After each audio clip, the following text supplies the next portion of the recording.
आप सबका यहाँ बहुत बहुत स्वागत, नमस्कार। आज यहाँ मेरी बहन को आना था मगर उसे बुखार हो गया और जैसे मैंने आपसे इतनी बार पहले कहा है, हमारा रिश्ता राजनीतिक नहीं है, पारिवारिक रिश्ता है। इसीलिए अगर बहन नहीं आ पाई तो मैं आ गया।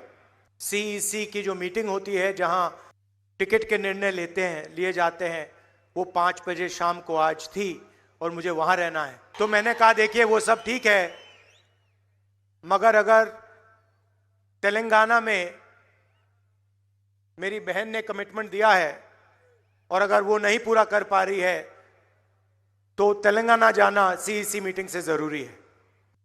भाइयों और बहनों, आपके सामने चुनाव है और लड़ाई दोराला तेलंगाना और प्रजाला तेलंगाना के बीच में है। एक तरफ आपके चीफ मिनिस्टर, उनका परिवार और दूसरी तरफ तेलंगाना की जनता, माताएं, बहनें, बेरोजगार युवा। दोराला सरकार के 2 सबसे बड़े चिन्ह हैं जिनको तेलंगाना की जनता बहुत अच्छी तरह जानती है। इसके बारे में आपको हर रोज सुनने को मिलता है। सबसे बड़ा धोखा कलेश्वरम प्रोजेक्ट का धोखा। बीजेपी बीआरएस ने तेलंगाना की जनता से 1 लाख करोड़ रुपया लूटा है। यह पैसा आपका है, आपके भविष्य का पैसा है और 1 लाख करोड़ रुपए आपके चीफ मिनिस्टर ने तेलंगाना की गरीब जनता से, किसानों से, मजदूरों से चोरी किया है। और आज वहां जो बराज है, उसके खंभे हैं, वो चूर चूर होकर टूट रहे हैं। भाइयों और बहनों, सिर्फ कर्ज मिटाने के लिए 2040 तक तेलंगाना का हर परिवार तकरीबन 31,500 रुपए देगा। सिर्फ कर्ज चुकाने के लिए हर परिवार 31,500 रुपए हर साल देगा। कांग्रेस पार्टी ने भी इंफ्रास्ट्रक्चर के प्रोजेक्ट्स किए हैं। नागार्जुना सागर, प्रियदर्शनी जुराला, श्री राम सागर, सिंगूर। आप हमारे सारे के सारे प्रोजेक्ट्स देखिए और फिर इनका देखिए, कलेश्वरम प्रोजेक्ट जाके देखिए। तो यह पहला उदाहरण है दोराला सरकार का। दूसरा उदाहरण मैं आपको देता हूं। हमारी प्रजाला सरकार थी, हमने दलितों को, आदिवासियों को, पिछड़ों को, गरीबों को उनकी जमीन वापस दी। और जो हमने जमीन दी वो आपके चीफ मिनिस्टर ने पूरी की पूरी वापस ले ली। कंप्यूटराइजेशन का बहाना था और धरनी पोर्टल चोरी करने का तरीका। तेलंगाना में 20 लाख किसानों को नुकसान हुआ, उनकी जमीन ली गई। और फायदा किसको हुआ? एक परिवार को, उनके एमएलएज को, उनके मंत्रियों को।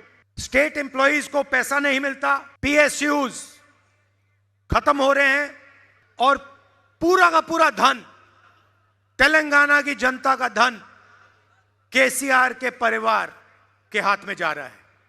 जमीन का डिपार्टमेंट उनके हाथ में, रेत का डिपार्टमेंट उनके हाथ में, शराब का डिपार्टमेंट उनके हाथ में। भाइयों और बहनों, आपने तेलंगाना का सपना देखा था। जब आप तेलंगाना के लिए लड़े, आपने अपना खून दिया, क्रांतिकारी काम किया।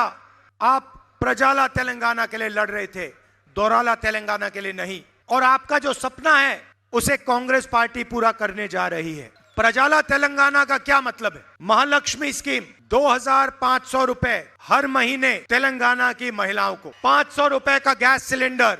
चुनाव के बाद तेलंगाना की महिलाओं को बस में पैसा नहीं देना पड़ेगा। तेलंगाना के कोने कोने में तेलंगाना की महिलाएं घूम पाएंगी।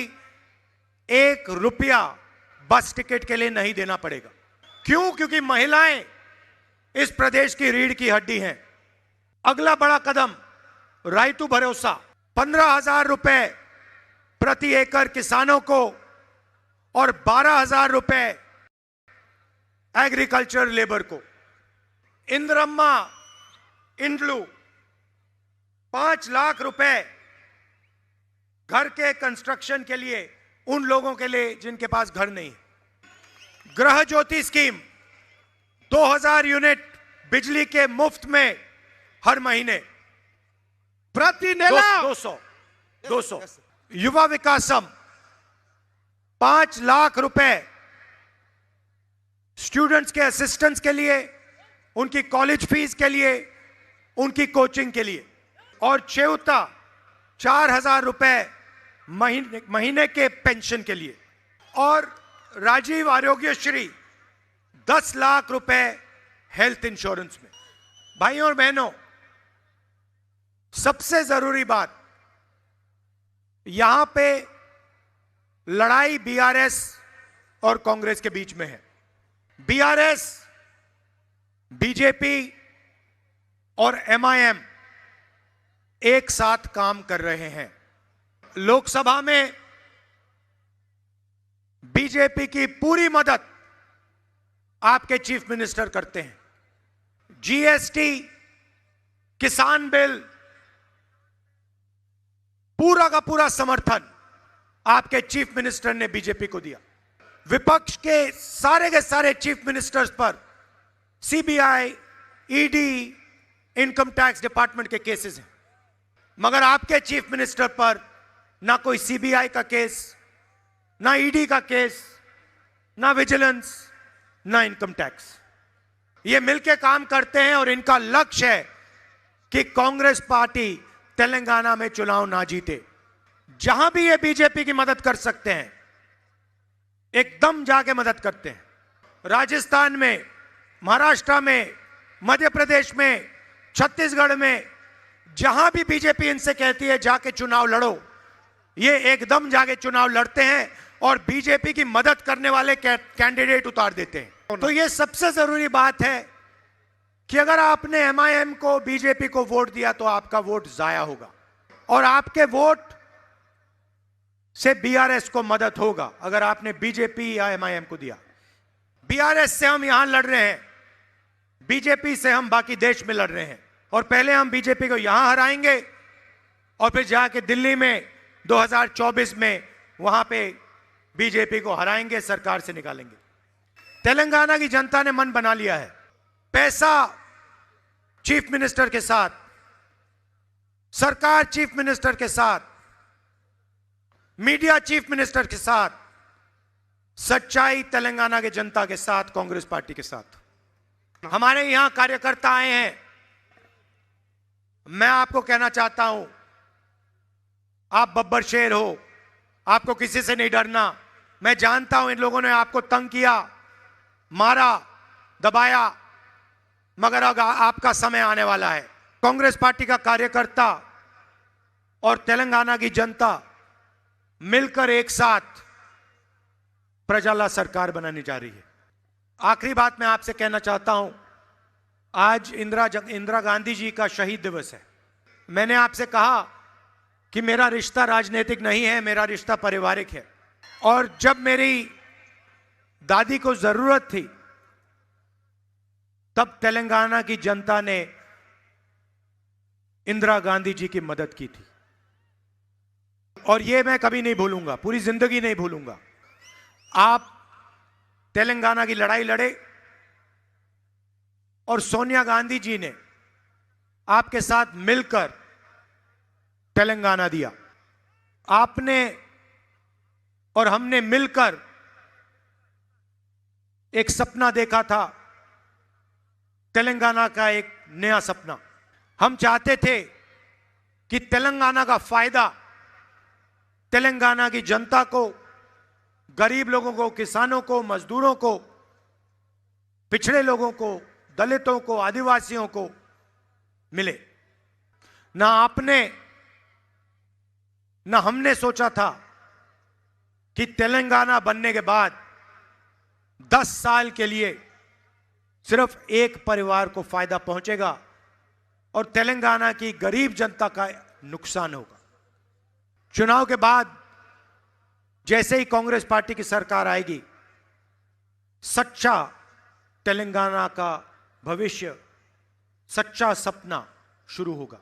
हमने यहां जो वायदे किए हैं उनको हम पूरा करेंगे। हमने कर्नाटक में वायदे किए, छत्तीसगढ़ में वायदे किए, राजस्थान में, मध्य प्रदेश में, जहां भी हमारी सरकार आई हमने वायदे किए। और आप जाके देख लीजिए, पूछ लीजिए, कर्नाटक में किसी से भी पूछ लीजिए, हमारे वायदे पहली कैबिनेट मीटिंग में पूरे हो गए।